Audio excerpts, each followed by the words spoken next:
কক্সবাজার পশ্চিম লারপাড়া সমাজ উন্নয়ন পরিষদের দ্বিবার্ষিক সম্মেলন 2025 সম্পন্ন হয়েছে।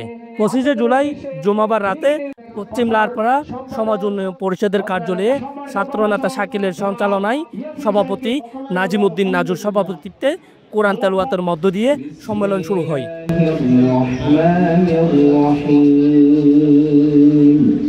অনুষ্ঠানের শুরুতেই সংগঠনের সদস্য ও এলাকার মানুষকে ফুল দিয়ে বরণ করে নেওয়া হয়।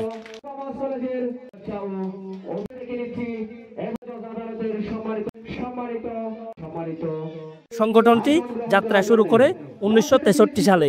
সেই থেকে সামাজিক, ক্রীড়া, শিক্ষা ও মানবিক কাজে ভূমিকা রেখেছে এই সংগঠনটি।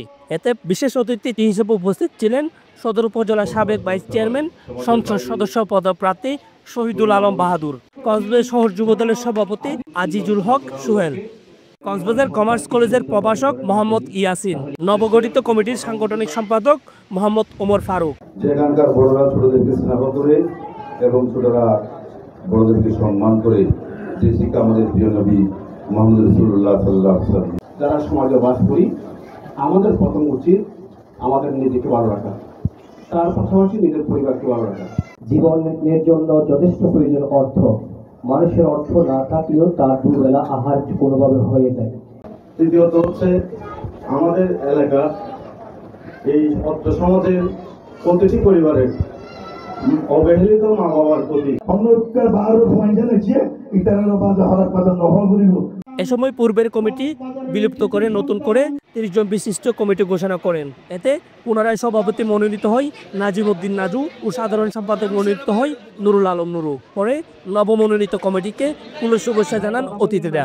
তবে কিছু করে যাব আমি শিক্ষার ব্যাপারে। প্রতি বছর গোল্ড কাপ টুর্নামেন্ট হবে, সব অংশগ্রহণ করবে বড় আকারে। এই পাশাপাশি ইনশাল্লাহ আমি ওয়াদা করে যাচ্ছি, আগামীতে এই সমাজকে একটি ডিজিটাল সমাজ হিসেবে গড়ে তোলার চেষ্টা করব এবং দুর্নীতি মুক্ত করব এবং শোষণ মুক্ত করব। এ সময় আরও উপস্থিত ছিলেন পশ্চিম লারপাড়া সমাজ উন্নয়ন পরিষদের সাবেক সহসভাপতি আব্দুল শুকুর, সাবেক সাধারণ সম্পাদক নুরুল আলম নুরু, সাবেক সাংগঠনিক সম্পাদক কবির আহমদ, যুগ্ম সাধারণ সম্পাদক রাহাতুল্লাহ, আইন বিষয়ক সম্পাদক জালাল আহমেদ, মসজিদ পরিচালনা কমিটির সভাপতি নবী হোসেন সহ সংগঠনের সদস্যরা। News desk, CCN।